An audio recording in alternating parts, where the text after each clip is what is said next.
मैं पालीवाल सर विगत लंबे समय से पद वृद्धि के लिए जो कार्य कर रहे हैं, जिसमें कि आप लोगों का भी काफ़ी बड़ा योगदान है।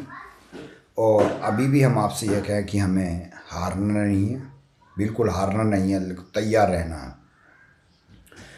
और ये कन्फर्म है कि सरकार हमारी बातों को सुन रही है, समझ रही है, लेकिन इस बात को थोड़ा आप पीजी होल्डर है, आप लोग इस बात को समझें। सरकार जो भी चीज़ देती है हमें, 5 वर्ष आजकल जो सरकार का सिस्टम है वो केवल चुनावी मुद्दा है। और 2 साल सरकार के निकल चुके हैं। ये कन्फर्म है कि अब सरकार कुछ ना कुछ हम लोगों को देगी, तो इसीलिए हम लोग बैठे नहीं, अभी लगातार कार्य करते रहें।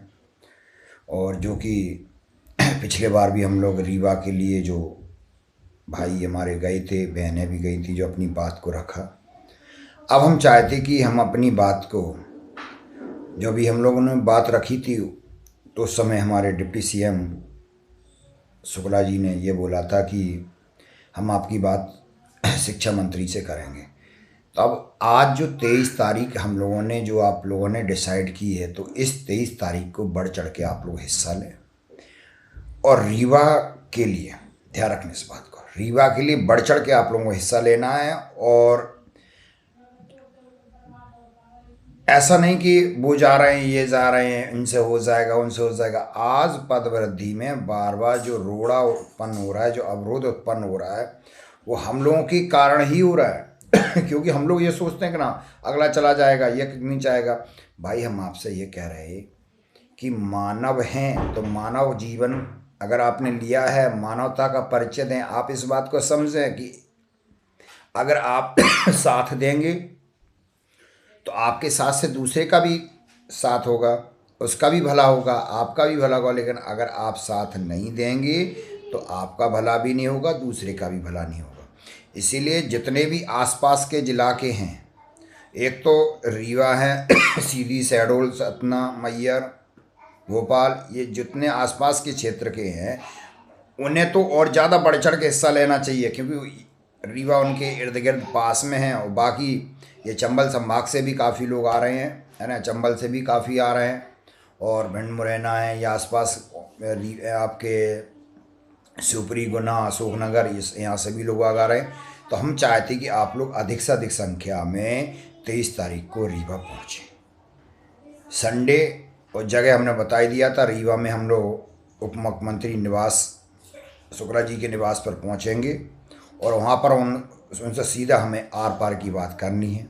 अब बार बार हम आपको रीवा नहीं बुलाएंगे। और बिल्कुल अगर अब डिप्टी सीएम ने हमारी बात नहीं मानी, अगर जवाब संतोषजनक नहीं रहा डिप्टी सीएम साहब का, तो ये कन्फर्म है कि हम डिप्टी सीएम साहब को अल्टीमेट देंगे, हम वार्निंग, चेतावनी देंगे। इस बार हम चेतावनी दे देंगे डिप्टी सीएम को कि हम आपके विरोध में कुछ कार्रवाई करेंगे, बिल्कुल। और भोपाल में हम उग्र, इसके बाद अगर संतोषजनक आंसर नहीं तो भोपाल में हम उग्र आंदोलन करेंगे। क्यों हम चाहते हैं अपने अधिकार के लिए आप लोग तैयार रहें, जिसमें बहनें विशेषकर मातृशक्तियाँ जो हैं उभर कर निकले। ये नहीं कि हम इस बार गए थे, उस बार नहीं गए थे। भाई हम भी ये बात कहते हैं, हम इस बार गए, हम उस बार नहीं गए, लेकिन मैंने तो कभी ये बात नहीं कही ना। हम हमेशा तैयार रहते हैं। लेकिन इसी प्रकार आप लोगों को भी बढ़ चढ़ के हिस्सा लेना होगा। सीधी सी बात हम आपसे बार बार कहते हैं, कल 23 तारीख को बढ़ चढ़ के हिस्सा लें आप लोग, अधिक से अधिक संख्या में। अगर हमारी बात आप मानते हैं, और हमें विश्वास है कि आपने हमेशा हमारी बात की इज्जत रखी है, हमने आपसे आह्वान किया है और आप हमेशा तैयार रहे हैं। विशेषकर हम बहनों से ये अनुरोध विनती विनय करेंगे कि बहनें हमारी बात को हमेशा मानी हैं, और आज भी बहनें हमारी बात को मानेंगी। और अभी भी हमारे पास समय है, निकलें घर से। 23 तारीख को रविवार, कल हमें डिप्टी सीएम निवास रीवा के लिए निकलना है। सीधा उद्देश्य अपने दोस्तों को समझाएं, बहनों भाइयों को समझाएं, रीवा चलो, रीवा चलो, रीवा चलो। बाकी सारी कार्रवाई हम करेंगे, बस आपको हमारी संख्या बनना है, संख्या बन के आपको हमें सहारा देना है। तो आप अपने इस कर्ज, अपने इस मूल कर्तव्य से पीछे ना हटें। बाकी हम अपने कर्तव्य से भी पीछे नहीं हटेंगे। जय हिंद।